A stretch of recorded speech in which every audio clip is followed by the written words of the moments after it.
Hi, welcome to this new podcast, which has not yet been named yet. Today we have our special guest, Elvis. He went on a 6-week missions trip in Hong Kong. Elvis, how are you? I'm great. Awesome. He went to Hong Kong and spread the gospel using music. You were I was the bassist. Yeah, the bassist. Okay. How big was your team? With everyone included, it was 10 members, and usually for each song, actually I think all the vocalists participated in every song usually. Right. For some of them they didn't, but yeah, it was 10 people. Okay. So like 10 people on stage, that's kind of a lot of people. But some of us would like go into the crowds and have like crowd duty. Okay. Like they would try to hype up the crowd. And, there's a lot of stuff that happened kind of behind the scenes that you might not have seen if you looked at the videos of the CTI. I mean, yeah, we had 2 weeks of training in Minnesota where they had like seminars about like how to look when you're on stage, smile a lot and like try to direct the energy and the attention to like whatever you want to direct the attention. Like if someone's giving like a testimony, you don't want to be like goofing off in the background. You want to be like focused on the speaker so that the audience is also focused on the speaker and stuff like that. That's cool. So you learned a lot about, I guess, how the performance aspect of the worship leading. A lot of the training was also like to do with like our own spiritual growth and just like the basics, just having a good foundation in like the basics of like Christian theology and like the gospel and stuff. Okay.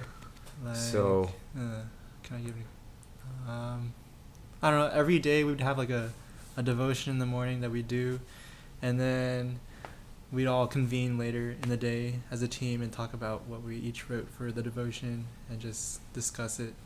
And we have like seminars about understanding our need for the gospel and then how to tell the gospel to like other people in like a good way,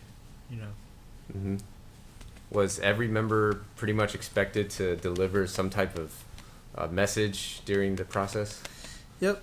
So I guess we did have to, but we all came up with like this 1-minute version of like a testimony that we could share called the Minute Moni. And yeah, it was basically just like a testimony of our own personal life. But it's not just like a testimony of like, oh, this happened to me and it was bad and stuff, and then God like saved me or something. But it's like, it's not just that. It's kind of like you incorporate the gospel into it so that it's not just like you telling about all the bad stuff you've done, but it's also like telling others about the gospel, which is like this good news that they can have. That's pretty cool. Did you have to kind of run it by the program director and have them fine tune it, or was it just basically? We had like mentors. We had staff mentors, and we had like for like a week we like talked to them about our testimony and they helped us to transform it or like form it to that you could direct the gospel through it, kind of make it more like gospel centered. Yeah, just incorporate actual biblical parts to your message, I guess. Like how could you use the testimony to preach the gospel? That's cool. So that's kind of what you were training for. But once you got to Hong Kong, I imagine it was a completely different like you were probably faced with a bunch of challenges that were not anticipated. Could you tell us about some culture shocks that you experienced? Okay, so I think the biggest culture shock to us, I don't think it was from like, well, I mean everyone in Hong Kong is different. Like it's all like you see Asians everywhere, as opposed to like America where you like it's not like all Asians. But I guess one of the biggest shocks that we had was the culture of YFC, which is like the organization that we're working with. in Hong Kong. It stands for Youth for Christ. Mm-hmm. And just the way they interacted with this group of people, which is mostly elders, that they usually come to their events and stuff. So like the way they interact with the elders, it's more like, you know how like Chinese people, you always hear like Chinese Respect. people, they yell a lot in restaurants. Oh yeah. Yeah. And it's like, okay, the director of this YFC, his name is David Chu. Mm-hmm. And here, like, the events that the YFC puts on, he refers to them as like a marketplace kind of thing. So basically his system is he provides free gifts for these people, these elderly or like whatever people that want to come. He provides free gifts for them, and that like entices them to come. But they have to like listen to us perform and share messages before they can get the free stuff. So the kind of people that come, they're probably mostly there just for the free gifts, right? Mm-hmm. And they're like marketplace people in a sense. Like Mm-hmm. they're kind of rowdy a little sometimes, or like they can be kind of greedy a little bit of times. So like the way that the YFC has to like control them, there's a lot of like yelling involved and like sit down, get in line, stay in line, don't cut in line or whatever, you know. And so like the first time we got there and we like saw like all this yelling and like all this like marketplace kind of feel to it, we were a little bit taken aback, and I don't think any of us really expected it to be like that. I don't think. Okay. So I guess were the locals, were you able to kind of connect to them eventually and go on their level? To a degree, yes, but also not, because only like 3 of us on the team actually spoke Cantonese. Oh, okay. And the rest of us didn't, but we did have translators, which Uh-huh. helped. And I think the closest that we got to the people we were, like on like a personal level, we got to the people that we were performing to was probably, we had like prayer times where we would just go out into the group, and then if anyone and the translator would be like, if anyone has a prayer request, you can raise your hand and they'll pray for you. And then so like some of them would raise their hands and like be like, pray for my health and this, or like, pray for my son, this is going on in my life right now, pray for this. And that's just like a time where we got to talk to them and get to know them better, and also just pray for them. And I think during those times it was probably when we got to connect with them the most. But otherwise it's kind of hard to connect with them because like not a lot of us didn't know the language, and plus they're all like, they're elderly and like totally different kind of group of people than like us, right? Yeah. But like I mean, it doesn't mean that we can't connect with them. It's just very different from us. Mm-hmm. But yeah. Okay. So from the whole trip, did you have any interesting stories or say embarrassing things that happened due to maybe like misunderstanding? Are you trying to hint at my little list here? But anyway, okay, some special things that happened. All right, I'll start off with the time that some of our team members got spit on when we were performing at Lady Street. Wow. Okay, Like spat like. okay, it was just like one lady, Oh, so it wasn't gosh. like everyone. Anyway, we were just performing, and then there's this random lady with an umbrella walking by, and then she takes a drink from her drink and like spits at like one of the vocalist people, and like Yikes. at first they thought it was like just like the AC drip or something, but then they noticed that it was this lady. She took another drink and she spit again, and then it wasn't okay. The reason why she was spitting, I think, is because she was like mocking us as Christians, I guess, or like, Mhm. cause like after she spit, she was kind of like, Jesus, trying to like mock us, like we're like dancing around and like singing about Jesus, right? And she's just trying to like mock us about that, I guess. And it kind of like affected some of my teammates pretty heavily. Like Mm-hmm. one of my teammates, Nathan, he after that happened, he felt kind of down, and he felt really emotional after that. Mhm. And Was he one of the Canto guys? no, he wasn't. Oh. But he was one of the main vocalists, and he's awesome. Anyway, he the reason why he was feeling down is because he later told the rest of the team is because as he saw this lady like spitting on us, like his first reaction wasn't to like his first reaction was to like fight this lady or like go against this lady and like be opposed to her, right? Mm-hmm. But I guess in that moment, maybe God was telling him that he should be loving this lady, and then he kind of got down on himself because he felt like it was hard for him to do that, and it was just he was feeling feelings about that after that happened, and it was kind of a big moment for the rest of my teammates too.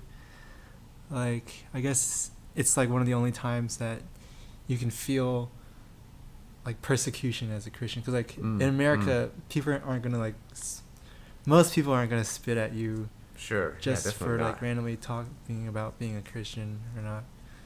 And so I guess for the first time, it's probably like first time they experience like that level of persecution or like that level of mockery, I guess. Mm-hmm. So that was a thing, and it impacted a lot of my teammates. So you never ran into that lady again, right? Not really. Okay. No. No? Oh. No, I don't think so.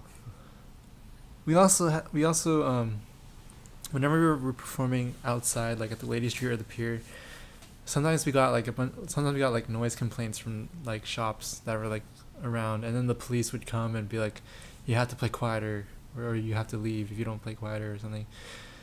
And it sounds pretty innocuous, which it could be innocuous, but I don't know. I kind of feel like it was slightly maybe targeting us. I don't know. Or like, there are a lot of other performers that were kind of loud too.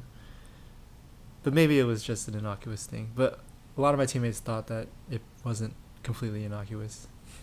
Like, and then one time it got to a point where the police were like pretty angry, and like they kind of like asked for passports and stuff. Oh. And it was, but the YFC staff, they kind of took they took care of everything, and we were fine. So let's just switch over to some of the songs that you did. Can you tell me about how you guys selected songs that would cater to the audience? So all the songs were selected by CTI staff, and I guess they picked songs that hopefully resonated well with the audience. Mm-hmm. Or like, we had different songs for like different audiences too. An audience that has heard Christian songs or not at all? Not at all, probably. So you guys picked certain songs, like just Cantonese songs? Yeah, like this one song called Nami Dongji Kung, which is like, it's like a folk song, a Chinese folk song that was made more, I guess it was also used in this kung fu movie that was pretty famous. Ooh. You probably, if you heard it, you'd probably know it. Yeah, I'm pretty sure you heard it. Yes, you've heard it before, Frank. Yes, I've heard it. To the audience members, if you've heard it, you probably recognize it if you hear it. It's by George Lam. It's like the stereotypical kung fu song. It's from the Huang Fei Hong movie. Yeah. Jet Li Wang was Fei Hong. Yeah, it's pretty cool. You get to see Elvis dodge some kicks from the singer.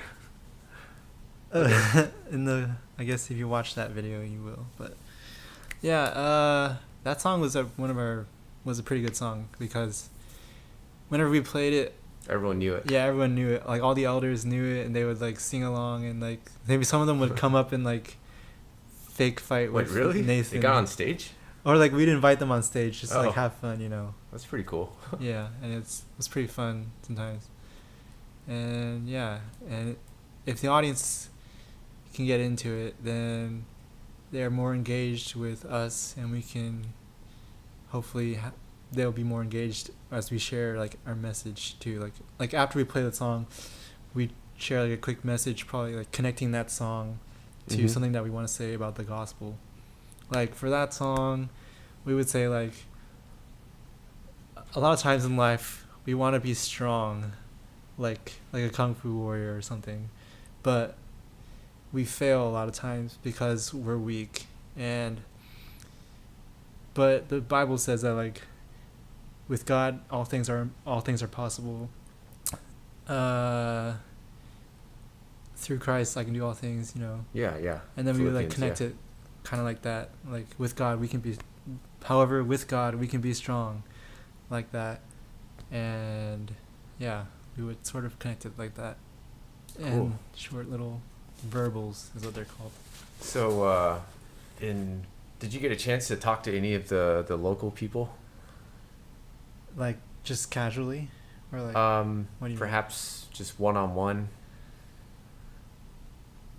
A little bit. Okay. My Cantonese is not very good. But you had translators. Yes. I mean, okay, for me, I kind of tried to just rely on my Cantonese. And I mean, for the ones who like knew like absolutely no Cantonese, they would go with translators too. So yeah, a little bit. I'm kind of shy-ish, and I'm not like the super talkative or like super open and like public person. So like I probably didn't talk as much as like some of my other teammates did, but I did talk to some of them one-on-one more. Like they're do you want me to like, I don't know. Yeah, sure, like anything that you learned about them that that gave you insight into, I guess, the Cantonese social cultural situation. I think I learned that there's these two brothers who were like not like super old. They're like in their 50s. And they came because like they come there often because probably most of the time they don't have much to do, but like it's hard to find work. And one of them is like had like an injury, and I guess he didn't have much money to pay for like hospital bills to like, you know, see a doctor and stuff. So yeah, it kind of maybe it gave me a little more of a sense of like how life is for some people in Hong Kong. Like it's hard for them to find work. I guess a lot of the people who came to the YFC events, they're like considered like marginalized people, kind of. Like even though there's like a lot of respect for elders is like a big thing in like Asian societies, a lot of the elders that came, they're kind of like left alone by society, and they don't really have much to do, and a lot of times they feel maybe a little bit like useless sometimes. So like a lot of the elders, they would like help us out a lot just because like it helps them to feel more useful, I guess. A lot of them. Wow. Like we had to like push our gear on carts everywhere. Yeah. And like a lot of them would always like volunteer and just help us. Were they all retired? I don't know if they're all retired, but a lot of them probably don't work. Did you do the message during the daytime or evening? We did them. Okay, we usually had one in the morning before lunch, and then we had one in the afternoon after lunch probably, and then usually one around dinner time. So I think it's usually 3 times. Okay. Yeah.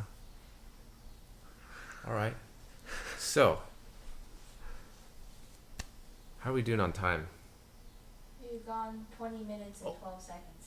Okay. Is that a long I didn't time? expect this to be that long. Expected to be about 10 minutes. But that's good. That concludes our first podcast. I appreciate it, Elvis, for coming in. What an honor to be the first guest. All right.